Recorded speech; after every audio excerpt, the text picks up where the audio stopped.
Fala, povo lindo de Deus, tudo bom com vocês? Pastor Cristo de novo na área para a nossa leitura da palavra do Senhor e que sejamos transformados através dela. Que nós possamos encontrar o bom tesouro na palavra do Senhor, conhecer o nosso Senhor e criar um relacionamento de intimidade com Ele através das Sagradas Escrituras. E isso é muito importante para que todos tenham essa caminhada. Gente, isso é um alerta que muitos pastores estão trazendo. E isso eu trago aqui para vocês. Precisamos ler mais a palavra do Senhor para que não sejamos enganados por doutrina de homens. E isso é algo que você é responsável para não ser enganado, ok? E aqui nós queremos ler a palavra de Deus e buscar discernimento no Senhor. Aqui não é para indicarmos vertentes de entendimento. Okay? Ainda mais agora com o Apocalipse, né? Antes, depois, durante... Não. Aqui estamos para ler a palavra do Senhor, que ela possa ministrar ao seu coração. Posso fazer alguns apontamentos, né? Principalmente na cultura judaica, porque os nomes, mudança, né? E o que está acontecendo. O porquê disso. E aí eu explico para que a gente tenha esse entendimento e você também possa ser aquele que vai aprumar a sua vida conforme a palavra do Senhor. Ok? Dito isso, bora para a nossa leitura de hoje.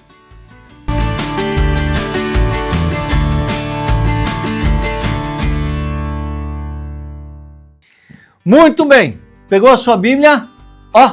348. Caraca, estamos quase finalizando para a glória do Senhor, mantendo firme nessa jornada.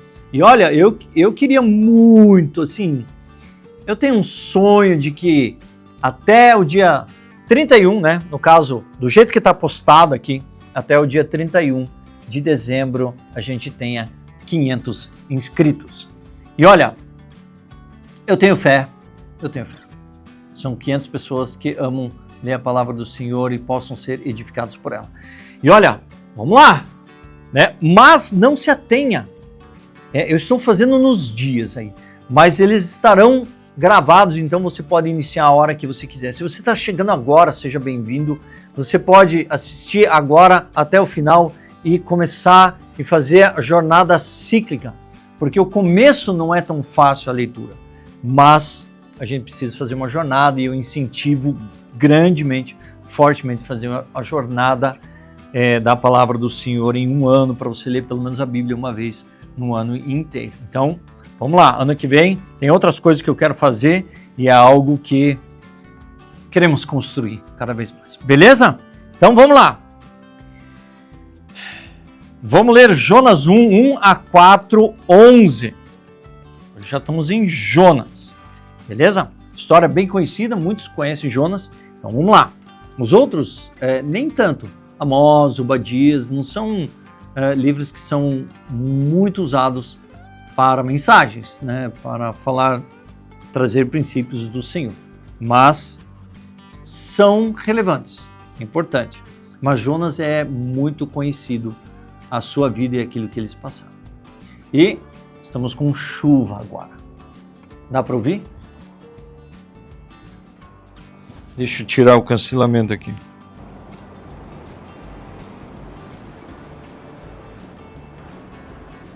Bastante chuva aqui.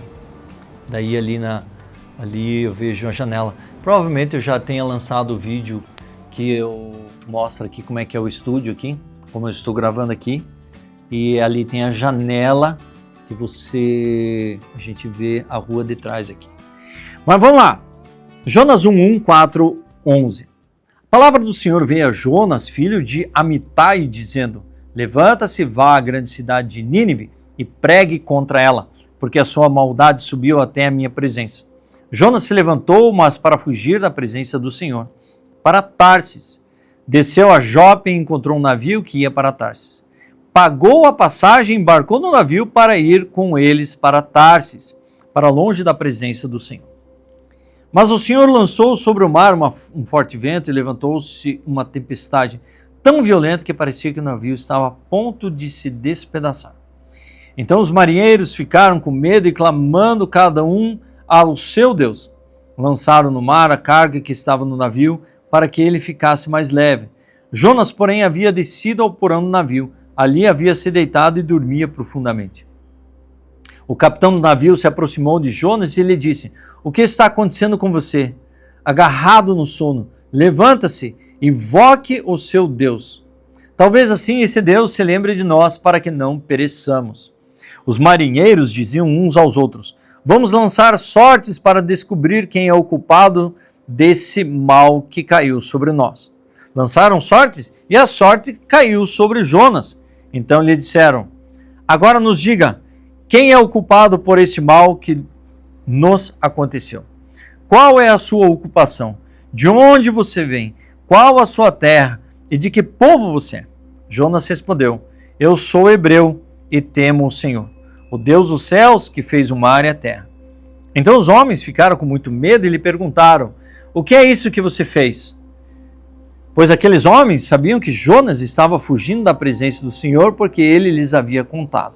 Então lhe perguntaram: o que devemos fazer com você para que o mar se acalme? Disseram isto porque o mar ia se tornando cada vez mais tempestuoso. Jonas respondeu: pegue-me e me lance no mar, então o mar ficará calmo.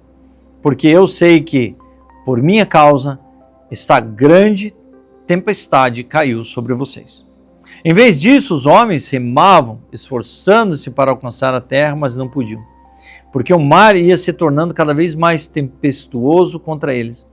Então, clamando ao Senhor, disseram: ah, Senhor, rogamos-te que não deixamos perecer por causa da vida deste homem, e não faças cair sobre nós este sangue inocente, porque tu, Senhor, fizestes o que foi do teu agrado. Em seguida, os marinheiros pegaram Jonas e o lançaram ao mar, e a fúria do mar se acalmou. Então esses homens temeram muito o Senhor, ofereceram sacrifícios ao Senhor e fizeram votos. O Senhor ordenou que um grande peixe engolisse Jonas. E Jonas estava 3 dias e 3 noites no ventre do peixe. Então Jonas, do ventre do peixe, orou ao Senhor, seu Deus, e disse: a minha angústia clamei ao Senhor, e ele me respondeu. Do ventre do abismo gritei, e tu ouvistes a minha voz. Pois me lançaste nas profundezas, no coração dos mares, e a corrente das águas me cercou. Todas as tuas ondas e tuas vagas passaram sobre mim. Então eu disse: estou excluído de tua presença. Será que tornarei a ver o teu santo templo? As águas me cercaram até a alma, o abismo me rodeou, as algas se enrolaram na minha cabeça. Desci até os fundamentos dos montes, desci até a terra cujos ferrolhos se fecharam atrás de mim para sempre. Tu, porém, fizestes a minha vida subir da sepultura. Ó Senhor, meu Deus, quando dentro de mim desfalecia a minha alma, eu me lembrei do Senhor e subi a ti a minha oração no teu santo templo. Os que adoram ídolos vãos abandonam aquele que lhes é misericordioso, mas com a voz de agradecimento eu te oferecerei sacrifício, e que prometi cumprirei. Ao Senhor pertence a salvação. E o Senhor falou ao peixe, e este vomitou Jonas na terra. A palavra do Senhor veio a Jonas pela segunda vez, dizendo: levanta-se, vá à grande cidade de Nínive e pregue contra ela a mensagem que eu lhe darei. Jonas se levantou e foi a Nínive, segundo a palavra do Senhor. Ora, Nínive era uma cidade muito importante diante de Deus. Eram necessários 3 dias para percorrê-la. Jonas começou a percorrer a cidade, caminho de um dia, e pregava, dizendo: ainda 40 dias, e Nínive será destruída. Os ninivitas creram em Deus, proclamaram um jejum e vestiram roupas feitas de pano de saco, desde o maior até o menor. Quando essa notícia chegou ao rei de Nínive, ele se levantou do seu trono, tirou os trajes reais, cobriu-se de pano de saco e sentou-se sobre cinzas. E mandou proclamar e divulgar a Nínive o seguinte: por mandado do rei e dos seus nobres, ninguém, nem mesmo os animais, bois e ovelhas, podem comer coisa alguma. Não lhes deem pasto, nem deixem que bebam água. Todos devem ser cobertos de pano de saco, tanto as pessoas como os animais. Então clamarão fortemente a Deus e se converterão cada um do seu mau caminho e da violência que há nas suas mãos. Quem sabe? Talvez Deus se volte e mude de ideia, então se afaste do furor da sua ira, para que não pereçamos. Deus viu o que fizeram, como se converteram de seu mau caminho, e Deus mudou de ideia quanto ao mal que tinha dito que lhes faria, e não o fez. Imagine, esse é o tipo de apontamento que eu gosto de trazer para vocês. Imagine, um pregador, Nínive, uma cidade que você demora 3 dias para você percorrer ela. Então, imagine uma caminhada, deve ser uma cidade muito grande. E ele começou a pregar, arrependo-se. Foi ouvido, houve uma comoção do rei, dos príncipes, do povo lá, dos nobres. E eu diria que foi assim um dos maiores avivamentos. Tá certo que eles voltaram de novo e Naum fala de novo sobre Nínive e traz a sentença de Deus que foi anulada aqui, traz a sentença em Naum. Mas imagine a comoção de uma cidade inteira da pregação de um homem. Cara, mudou, pelo menos para aquela geração, né?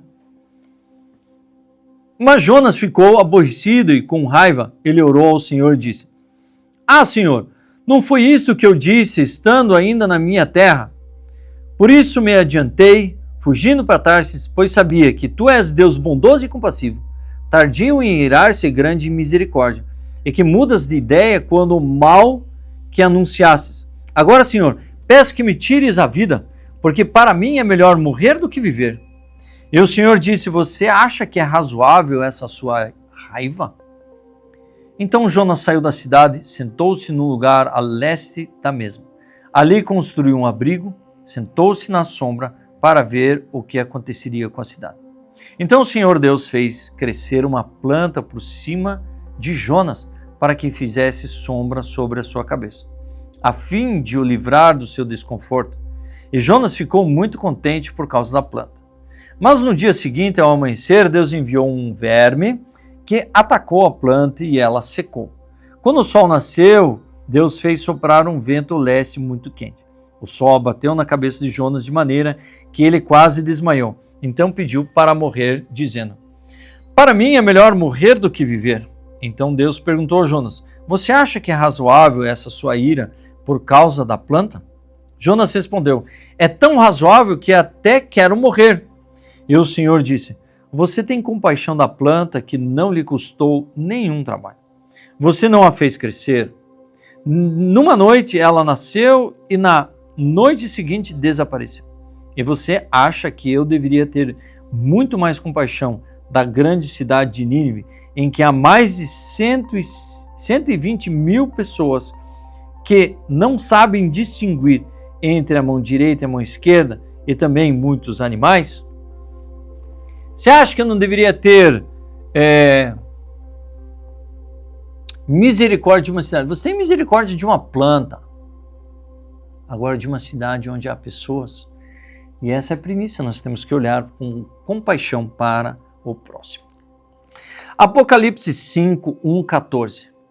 Vi na mão direita daquele que estava sentado no trono um livro em forma de rolo escrito por dentro e por fora, e selado com 7 selos. Vi também um anjo forte que proclamava com voz forte: Quem é digno de quebrar os selos e abrir o livro?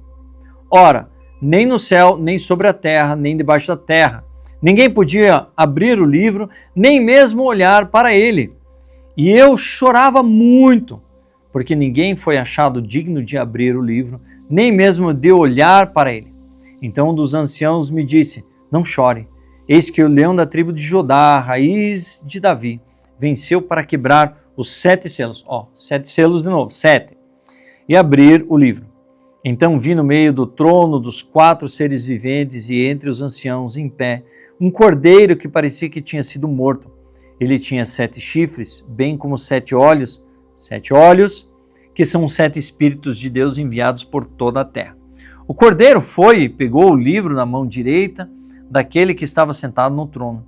E quando ele pegou o livro, os 4 seres viventes e os 24 anciãos se prostraram diante do cordeiro, tendo cada um deles uma harpa e taça de ouro cheia de incenso, que são as orações dos santos, e cantavam um cântico novo, dizendo: digno és de pegar o livro e de quebrar os selos, porque fostes morto e com o teu sangue comprastes para Deus os que procedem de toda a tribo, língua, povo e nação.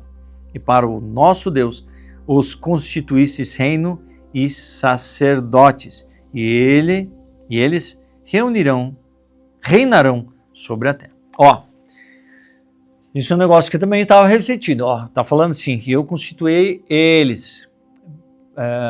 Pedro também fala, nós somos reino sacerdotal. Isso é uma coisa que eu falo, eu creio, né? Eu não discordo quando a pessoa fala exatamente isso. Eu, marido, eu sou sacerdote da minha família. Eu sou sacerdote. Eu tenho um dilema com isso, porque a Bíblia não fala isso. A Bíblia fala que eu sou cabeça da minha família, como Cristo. Eu sou líder da família, como Cristo é a cabeça da igreja. Eu sou o cabeça, eu sou líder. Agora, sacerdote, o que é o sacerdote? O sacerdote é aquele que ministra o coração de Deus. Então quer dizer que eu sou responsável por ministrar a Deus em relação a minha esposa e meus filhos? Não. Eu sou responsável por conduzi-los à presença de Deus para que eles também possam ministrar o coração de Deus. Então nós somos reis, eu, minha esposa, meus filhos, e no Senhor nós somos reino sacerdotal, reis e sacerdotes. Então nós também, minha esposa ministra o Senhor também. Por que não? Eu sou responsável por conduzir a família, mas eu não sou sacerdote da minha família. Eu não faço expiação pela minha família. Cada um tem que ter um relacionamento com Cristo. E é isso que a Bíblia sempre fala.